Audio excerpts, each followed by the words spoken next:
May karapatan ako sa bata. At may karapatan si Leah malaman ng totoo. Kung talagang may malasakit ka para sa kanya, hindi mo sasabihin sa kanya ang totoo. Hindi mo guguluhin ang buhay niya. Sorry sa mga pagkukulang ko sa'yo.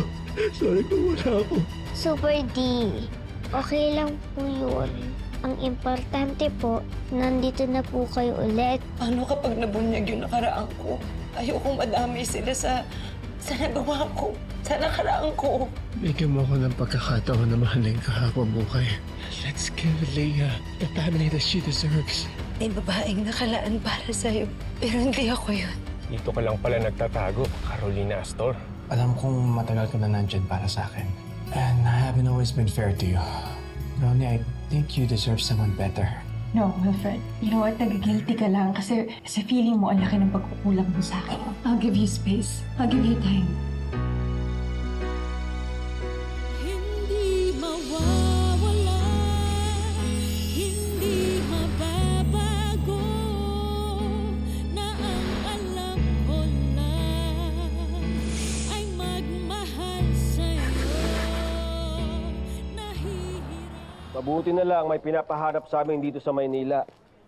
Sigurado ka bang si Carolina Astor yung nakita mo? Magara ang damit. Ibang-iba ng itsura ni Carol. Pero nakakasigurado ako na siya yun. Mabuti na nga lang, dito ako sa Maynila nagtatrabaho eh. Ako pa rin pala makakahuli kay Carol. Alam mo kung nasan siya ngayon. Sinundan ko at alam ko kung saan siya nagtatago. Pero sir, pinangako mong komisyon ha, pag nahuli si Carol.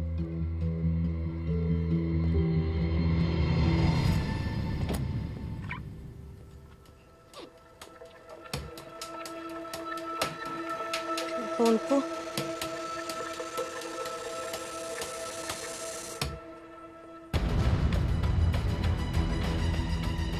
Diyos ko, natanto na ba nila ako? Pero sir, sigurado ka ba na natimbiharan niyo na yung pulis ng Maynila? Oo. Nandun na sila ngayon sa lugar na sinabi mo. Ayun! Cheers! Baka sa mga oras na to, nahuli na nila si Carolina Astor. Sa wakas!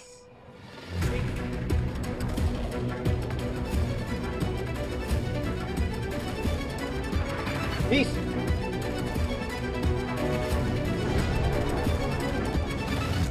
Nalaglag niyo kanina. Diyos ko, akala ko po na...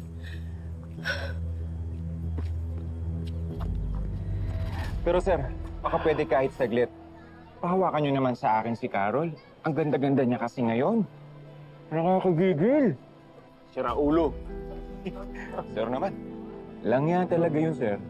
Kasi alam mo hanggang ngayon, naalala ko pa rin paano niya ako binasted. Sumama ka lang sa akin. Pinuwi kita sa probinsya namin. Ano gagawin natin doon? Hindi naman kita papabayaan. Papakasalan naman kita. Tamya naman eh. Ang laki-laki naman ang problema ko eh. Dadagdag ka pa. Dapat lang talaga mahuli yan.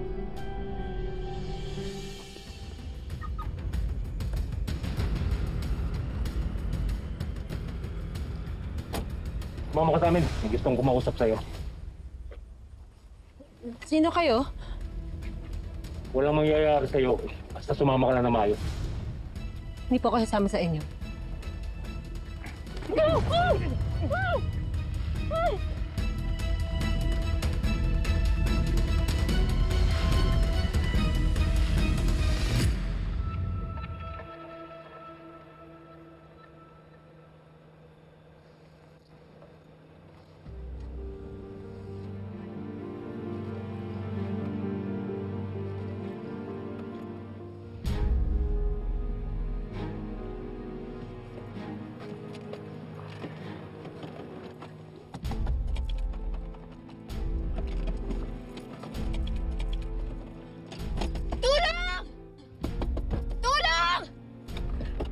Palabasin niyo ako dito! Tulong! Tulong! Tulong! Tulungan niyo ako! Tulong!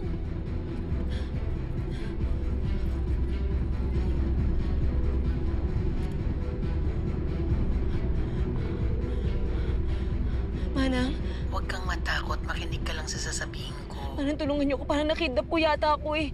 Hindi ko alam kung sino. Baka si... Hindi kaya si... Hello? Hello, Manang?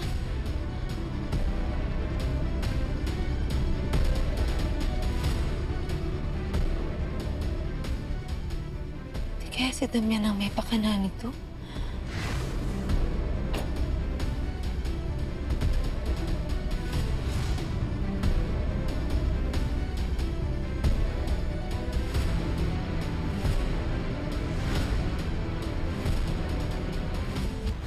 Hindi niya dapat malaman kung saan ako nakatira.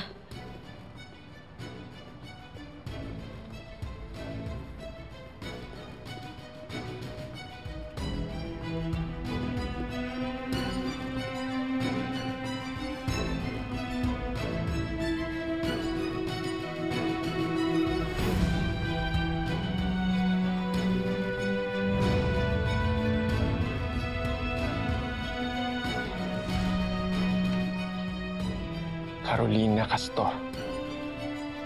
Kung nakaligtas ka sa batas noon, di na ngayon.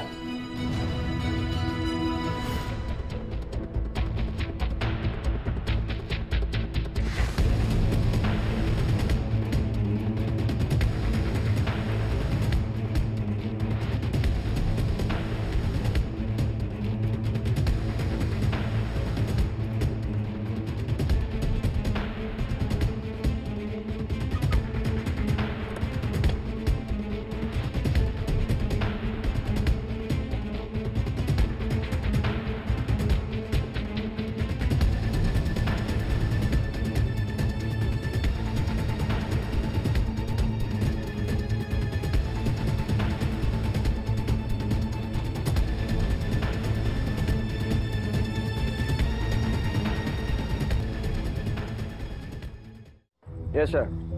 Opo, sir. Okay. Tawagan ko na lang po kayo. Sir, kumusta? Nahuli na daw ba si Carol? Makukuha ko ng pera ko? Mangya ka, Damian. Palpak ka naman eh. Bakit? Pinuntahan ng mga tinimbrihan kong pulis yung address na binigay mo. Walang Carolina Astor na nakatira doon. Paano nangyari yun? Nakita ko mismo si Carol, siya'y pumasok doon sa bahay. Ibang tao ang nakatira. Sigurado ka ba? Oo, sigurado ako. Alam mo, sa susunod, pag nag-report ka, siguraduhin mong tama yung address. Hindi nga ako naniniwala kung nakita mo talaga yung si Carolina Astor eh. Sir, sigurado ako maniwala ka. Si Carol lang nakita ko. Mahusay magtago si Carolina. Baka dapat ang hinahanap mo yung kapatid niya, yung Tristan. Dahil sigurado ako, nagkikita yung dalawang yun.